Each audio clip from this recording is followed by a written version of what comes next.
Bonjour chers amis, nous voici aujourd'hui pour faire une étude de la Bible, étudier des textes, et pour cela je ne suis pas seule, je suis accompagnée du pasteur Eddy Carneva. Bonjour pasteur.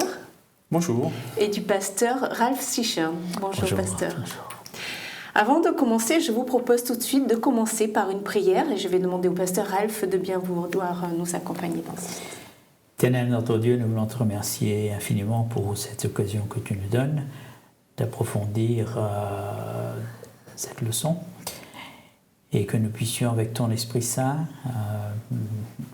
être orientés pour sortir ce qu'il y a à souligner et que cette leçon nous fasse du bien, surtout dans ce contexte d'évangélisation, de mission, et que nous puissions transmettre et jouer notre rôle dans l'évangélisation. Au nom de Jésus. Amen. Amen. Amen. Merci. Alors, voici le titre donc de notre étude aujourd'hui, c'est « Voir les autres avec le regard de Jésus ». Alors, le regard de Jésus, c'est ce que nous allons étudier aujourd'hui afin de pouvoir essayer de mettre en pratique tout ce qui nous est proposé dans la parole, afin de pouvoir entrer en communication avec les autres autour de nous. Et pour ce faire, donc, je vais commencer par une question que je vais vous poser à vous, cher pasteur, parce qu'on voit Jésus et on voit que Jésus ne parlait pas forcément d'emblée de son Père ou de la parole de Dieu lorsqu'il rencontrait des personnes. Donc, est-ce que vous avez des exemples à nous donner pour nous parler de cela ? Oui, alors, Jésus était souvent en contact avec du monde, il les prenait au bord du chemin, il les rencontrait et il ne les invitait pas forcément à une discussion théologique. Il y en avait effectivement qui sont venus dans cet état-là et je me rappelle dans l'évangile de Jean, chapitre 3, on a cet homme, ce pharisien, cet érudit, Nicodème, qui vient interpeller Jésus. Je sais que tu es un homme venu de Dieu parce que tu fais des grands miracles. Il veut des grandes explications. Et Jésus lui dit effectivement, ce qui est important, c'est d'être un petit enfant et quelque part d'être à l'écoute de Dieu, de naître de nouveau, carrément. Mais pour répondre à ta question, ce n'était pas souvent que Jésus veut entrer dans une discussion théologique, dans des concepts révolutionnaires, peut-être pour certains, comme Nicodème.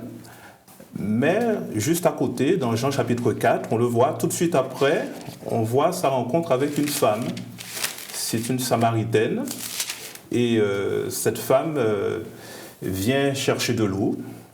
Elle va chercher de l'eau à un puits et il est midi, à une heure où il n'y a personne, parce que cette personne ne souhaite pas être vue de la foule en tout cas, et elle rencontre Jésus là, à ce puits. Et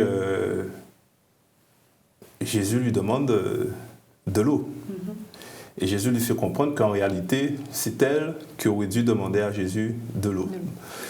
Et ainsi de suite, Jésus lui ouvre l'esprit à saisir qui est cette personne qui lui propose de l'eau. Et elle cherche à savoir, mais de quelle eau Jésus veut lui donner, pour qu'elle n'ait plus à revenir chercher de l'eau constamment, puisque Jésus lui invite à obtenir une eau qui puisse jaillir jusque dans la vie éternelle. Et donc Jésus va susciter sa curiosité, va l'interpeller sur sa vie présente, oui, et lui faire comprendre que Jésus peut tout connaître d'elle et répondre à ses besoins intimes, c'est vrai, mais aussi ses besoins les plus impérieux, ses besoins de salut. D'accord, oui, pasteur. C'est dommage qu'on ne voit pas, ou on ne fait pas l'effort, ou il n'y a pas ce premier réflexe de voir comme Jésus voit. Et il y a les femmes aussi, mais nous avons les cas, puisque Eddy a choisi le cas d'une femme. Nous avons Pierre. Personne n'allait prendre Pierre dans son équipe.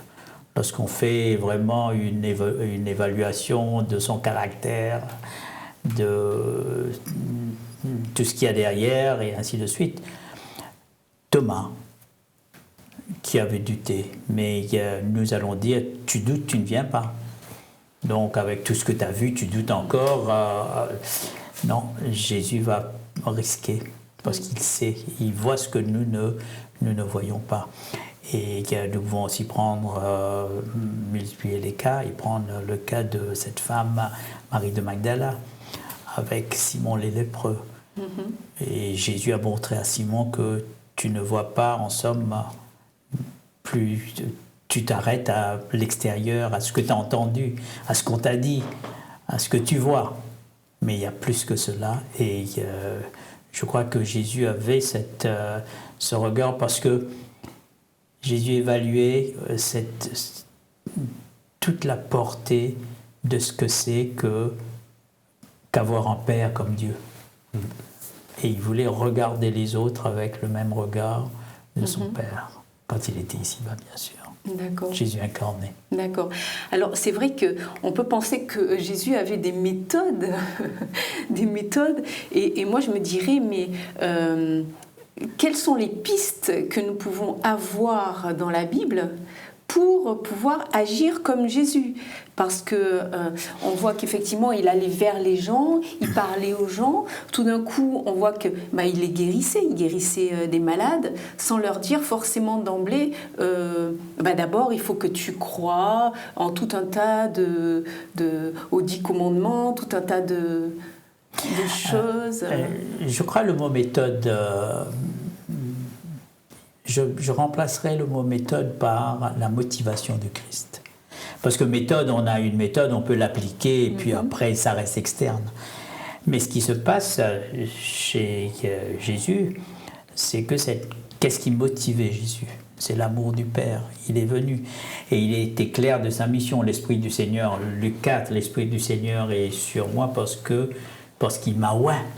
Donc Dieu nous appelle et Dieu nous envoie. Dieu nous sauve et nous dit tu as compris le prix du salut, explique aussi aux autres ce que c'est qu'être sauvé, ce que c'est qu'être libéré, non seulement être sauvé pour la vie éternelle, mais être dans le bien-être, dans cette aisance spirituelle face à Dieu et face à l'autre, avec tout le problème psychologique rétabli. Nous pouvons dire derrière, il m'a oint pour annoncer la bonne nouvelle, il m'a envoyé pour guérir, pour proclamer, il m'a envoyé pour rendre libres les opprimés.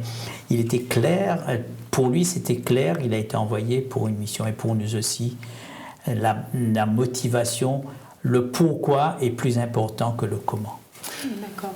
Alors c'est vrai que Jésus, on ne pouvait pas dire que Jésus faisait selon une méthode, selon un protocole, mais dans la mesure où Jésus faisait des choses pour nous, ça devient une méthode parce que nous devons faire comme Jésus faisait. Donc c'est pour nous important de savoir comment Jésus faisait. Donc Jésus, lui, il n'était pas en train de dire « Ah, il faut que je fasse ça comme ça, il faut que je fasse ça comme ça », parce que lui, tu l'as bien dit, effectivement, c'est sa motivation, sa mission.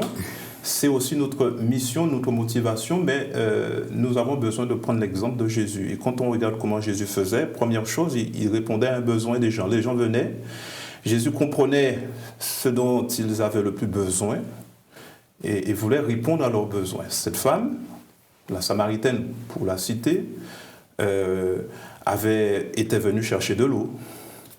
Elle avait manifestement soif. Mais Jésus va percevoir derrière cette soif physique une autre soif.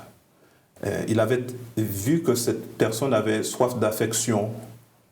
Jésus va déceler qu'elle avait eu plusieurs maris. Elle était avec quelqu'un qui... Voilà, elle avait besoin d'affection, elle avait besoin d'être prise sous son aile et Jésus va lui inspirer la confiance en lui disant « Je sais tout de toi, mais je ne veux pas te juger. » Mais je veux justement te donner ce dont tu as besoin, mais pas juste pour un moment, mais je veux te donner la confiance en toi aussi, parce qu'on le voit, cette personne qui est venue seule, isolée à un moment où il n'y a personne, quand elle a quitté Jésus, elle est partie dans toute la ville, Elle était agoraphobe, elle qui avait peur de la foule, et maintenant, voilà, elle, sans arrière-plan d'elle, elle qui avait une estime d'elle-même assez misérable, mais là, Jésus va restaurer en elle le sentiment de sa valeur, le sentiment que Jésus la considérait aussi. Et donc, à ce moment-là, ça va la remplir.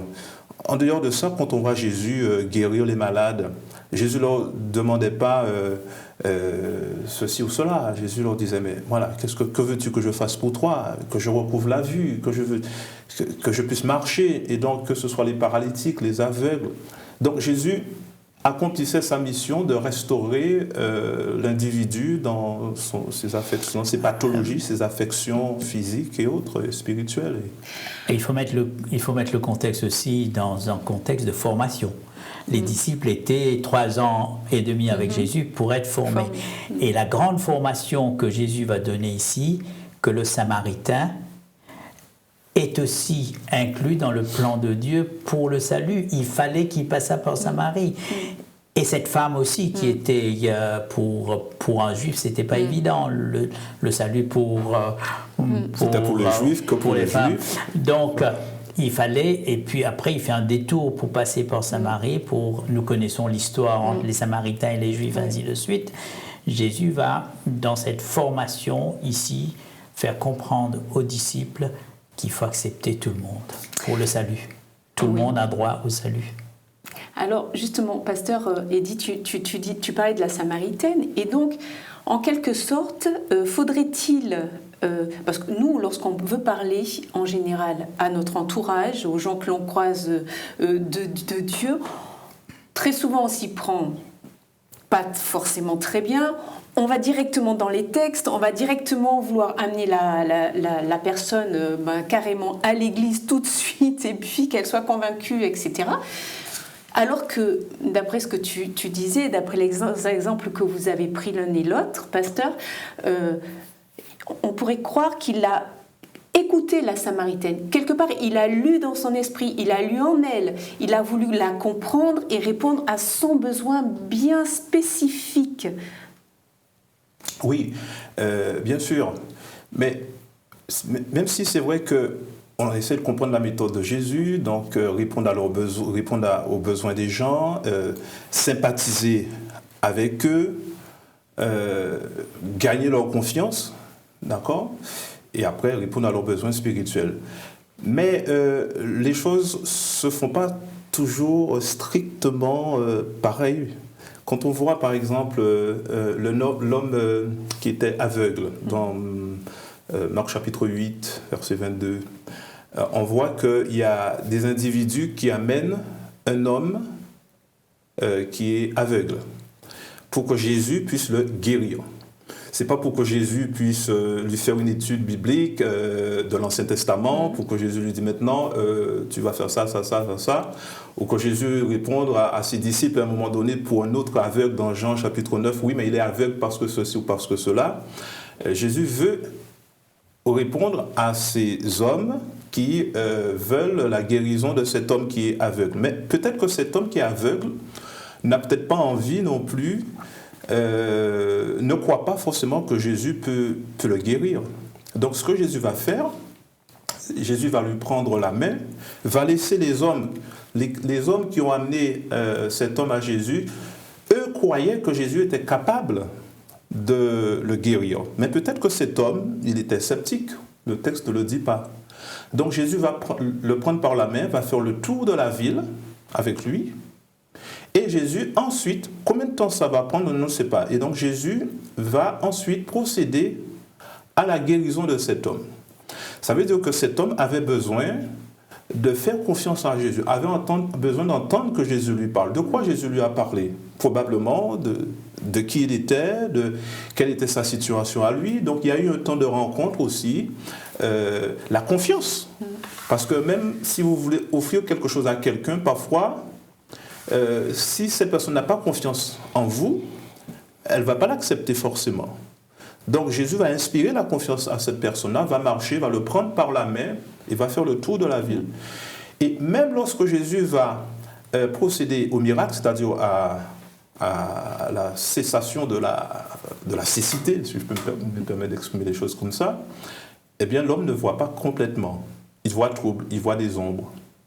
Et Jésus va en reprendre avec lui. C'est pas que Jésus était incapable et que Jésus était au début de son ministère, que Jésus n'avait pas assez de foi, que Jésus... Non, pas du tout. Je pense qu'il y a dans cette démarche une leçon pour chacun d'entre nous, c'est que le miracle se fait aussi avec la foi que l'on a. Cette foi doit grandir et Jésus accompagne ces personnes aussi. Donc la méthode, c'est pas vouloir tout d'un seul coup, oui, mais prendre le temps qu'il faut avec cette personne-là.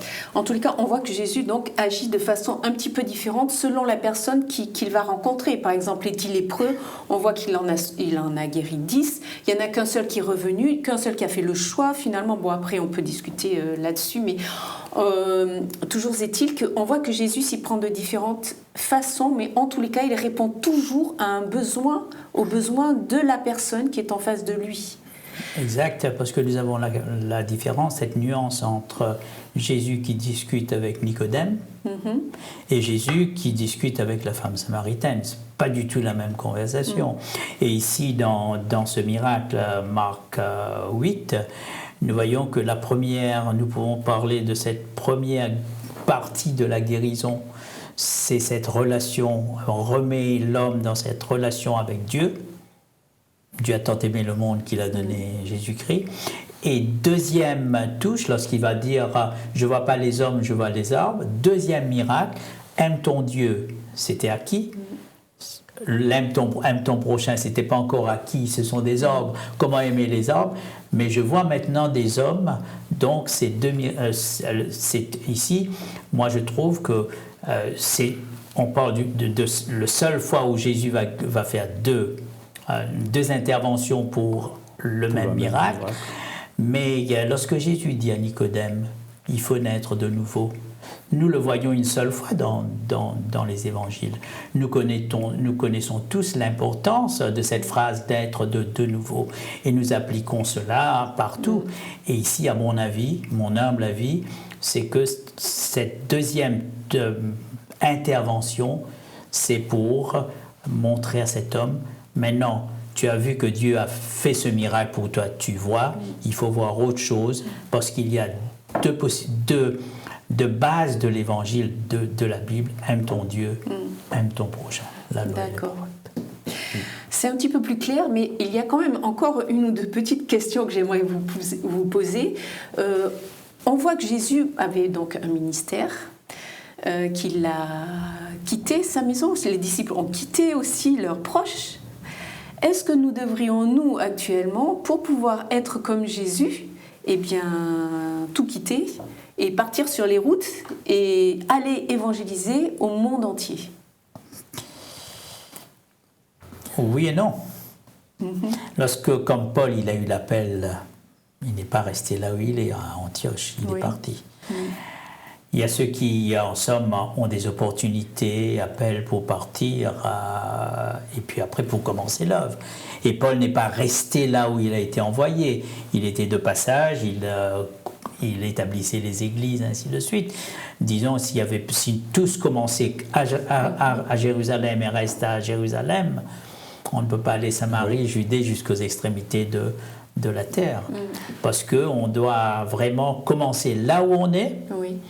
Mais Jésus, après, quand là où il est, on ne l'accepte pas, il allait ailleurs.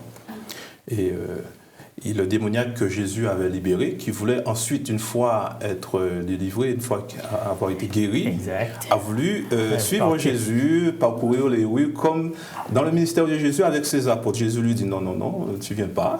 Retourne. C'est pas que Jésus l'a rejeté. Oui. Jésus dit non, retourne dans ta maison et dis ce que j'ai fait pour toi. Donc il y a c'est la même mission, mais des vocations différentes. Et le premier champ d'action, le premier champ missionnaire, c'est d'abord chez soi, d'accord? Pour les disciples, Jésus leur avait dit, vous allez me suivre. Donc ils étaient dans une mission particulière, mais pour tous les disciples, et d'ailleurs dans la majorité des cas, où on voyait des personnes qui voulaient, après leur guérison, suivre Jésus, Jésus leur disait « Va dans ta maison et raconte ce que j'ai fait pour toi ». Et c'est un principe qui reste d'abord toujours vivace, n'est-ce pas, même au cœur des disciples, puisque quand Jésus leur a donné la grande commission, Jésus leur a dit de commencer à Jérusalem. Et dans une vision centripète, Jérusalem, donc la Judée, dans la Samarie et jusqu'aux extrémités de la terre. Donc il fallait déjà commencer là où ils étaient, ensuite, au fur et à mesure, s'éloigner. Mais pour le chrétien aujourd'hui, c'est pareil. Une fois qu'il a évangélisé sa maison, il ne va pas rester dans sa maison. On pourra se dire, non, je reste chez moi, je vais évangéliser chez moi. Et il faut aller un petit peu plus loin, il faut aller voir ses voisins, il faut aller un petit peu plus loin. Élargir son territoire, élargir son influence. Et alors, en fait, on voit qu'il est parfois difficile de parler de Dieu à son entourage proche, que ce soit sa famille, premièrement, qui n'ont peut-être pas la foi. Nous avons peut-être autour de nous des personnes vraiment carrément réfractaires à la parole de Dieu. Mais alors, comment faire pour toucher ces personnes-là? Est-ce que Jésus avait une méthode pour toucher ces personnes? Parce qu'on voit qu'il parlait facilement, en fait, à tout le monde. Nous voyons dans les évangiles qui sont mes frères, qui sont mes sœurs. Et puis, tout Jésus qu'il était, j'allais dire qu'il n'a pas accompli des miracles dans sa famille. Ça va venir après Marie, et ainsi de suite. Et c'était dur dans la fratrie du Christ avec ses propres frères. Quand il dit le Fils de l'homme n'a pas de lieu où reposer sa tête, il n'était pas à la maison toujours tranquille, il passait des nuits à Gethsémanée, je crois, parce que ça n'allait pas fort à la maison non plus. Cet aspect-là, il ne faut pas cacher, c'est la réalité. D'accord. Mais c'est vrai, Jésus va même l'occasion de le dire, nul n'est prophète dans son pays, pour montrer que parfois on peut être rejeté aussi, voilà, parce qu'on n'a pas forcément la crédibilité, on n'est pas crédible parce que parfois notre expérience spirituelle ne l'a pas permis et qu'ensuite, même s'il y a un changement, ça n'est pas forcément pertinent pour cela. On le voit Paul aussi. Mais je crois que ce qui est important, c'est que notre conversion soit porteur de fruits, d'une part, que ce soit auprès ou au loin. Et puis, pour ceux qui sont auprès, quand on ne peut pas les atteindre par nos actions, par nos paroles, mais il reste la prière. Parce qu'après tout, c'est seul Dieu qui décide. Qui agit. Voilà. Lorsque nous prenons le schéma commencer par Jérusalem, il a commencé par Jérusalem, au temple. Il a été rejeté. Et puis, il est parti, Samarie, Judée, ainsi de suite, jusqu'au Décapole. Il n'est pas resté à Jérusalem pour dire, je vais établir là pour... À tout prix. Donc, c'est que lui aussi n'a pas été accepté à Jérusalem. D'accord. Alors, j'ai une autre question importante. On voit que Jésus était on voit qu'il était guidé et qu'il allait droit dans le lieu où il allait rencontrer une seule personne. Et parfois, on voit qu'il faisait vraiment de la route pour rencontrer une personne. Et donc, il faisait toute cette route, il parlait à cette personne une fois qu'il avait semé la parole, en fait, accompli la mission pour laquelle il était venu voir cette personne. Sa mission était accomplie dans cet endroit et il partait ailleurs. Est-ce que nous-mêmes, nous pouvons aujourd'hui l'appliquer à notre vie? Est-il possible, comme Jésus, de se sentir guidé comme ça, ou c'est quelque chose qui appartenait vraiment à Jésus? Je pense que Jésus commençait son ministère par la prière. Et l'idée, c'est effectivement de comprendre que il y a besoin que le Seigneur nous montre les choses. Donc, faire un sujet de prière en disant « Seigneur, montre-moi la personne que je dois rencontrer », je pense que c'est dans cet état là que Jésus était, de sorte que parfois on le voit, près de la piscine de Bethsaïda, on le voit, il ne va faire qu'une guérison, alors qu'il y avait d'autres personnes. Voilà. Et parfois Jésus disait à ses disciples, n'allez pas de maison en maison. Ça voulait dire quoi? Ça voulait dire qu'à un moment donné, vous allez vers quelqu'un, et cette personne-là, qui aura reçu le message, cette personne va aussi devoir aller dans la mission. Parce que quand on est seul, un individu, c'est impossible de toucher tout le monde. Donc c'est une personne à la fois. Ça, c'est déjà un principe. Quand on veut tout faire, on le fait mal, mais parfois une seule chose suffit. Et en tous les cas, dirigé par l'Esprit. Voilà, donc on peut avoir des objectifs simples. Et je pense que Jésus, on le voit Jésus avec une personne, pas forcément... et quand il gagnait une personne après une personne. Tu vois, quand on voit Jésus dans la foule qui parlait à la foule, mais je pense aussi que cette même foule qui l'écoutait, eh bien c'est cette même foule aussi qui disait crucifie-le, crucifie-le. Oui. Voilà, donc c'est toujours de personne à personne l'évangélisation. Concernant aussi la guérison et les miracles, là aussi nous devons être prudents. Jésus n'est pas venu que pour faire des miracles, et puis parfois il dit cette nation perverse cherche des miracles, il fuyait. Mais je crois derrière chaque miracle, Jésus utilise ces miracles aussi pour alléger la personne, bien sûr, mais pour apporter une leçon à la foule, aux disciples et à la personne en question. D'accord. Il y a une pédagogie derrière chaque miracle que Jésus veut faire passer. Alors, une petite question pour terminer. Y a-t-il une théologie biblique de la fraternité, de l'amour de l'autre ? Tu veux y aller, Oui, Élie ? il y a une théologie de l'altérité, bien sûr, de l'autre, bien sûr. C'est vrai que il y a la vision du prochain. Jésus, à un moment donné, dans ce texte de Matthieu 12, je crois, je ne suis pas sûr, à un moment donné, est recherché par sa mère, par ses frères. Et il va dire, mais, verset 50, mais qui sont mes frères, qui sont mes sœurs? Ce sont ceux qui m'écoutent, ce sont qui... Et donc, pour Jésus, la fraternité, c'est la recherche aussi, en tout cas, ma perception, de ceux qui veulent établir cette connexion avec le Père céleste. Et donc Jésus est ce lien-là, en tant que grand frère. Donc tous ceux qui entrent dans cette vision de restauration de l'image de Dieu, c'est-à-dire d'être un enfant de Dieu, oui, je pense que... D'accord. Et il y a cette théologie au début de la Genèse. Suis-je le gardien de mon frère? Dieu dit bien oui, tu es. Il y a le frère et puis il y a l'étranger, il y a l'autre, il y a le prochain. Aime ton prochain comme toi-même. Pour aimer ses frères, même si c'est difficile, ça passe parfois, on fait l'effort. Mais il y a le prochain, l'étranger, la Bible fait la différence. Il y avait deux catégories d'étrangers à Jérusalem. Une première catégorie, c'était des hommes d'affaires. Et là, la Bible dit qu'à ces gens-là, tu peux prêter avec intérêt, mais pas à tes frères. D'accord. Il y avait une autre catégorie qui avait un nom spécial en hébreu. Cette catégorie, c'était l'étranger qui était là, démuni, pauvre, qui était là pour chercher du travail, de la nourriture, et puis un toit peut-être de passage. Et là, il y avait toute une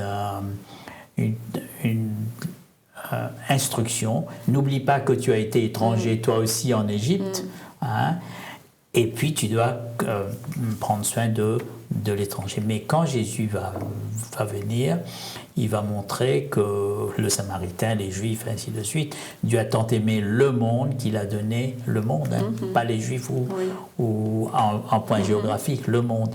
Donc, et Paul va éclaircir tout ça clairement. Il n'y a ni Juif ni Grec, ni esclave ni libre.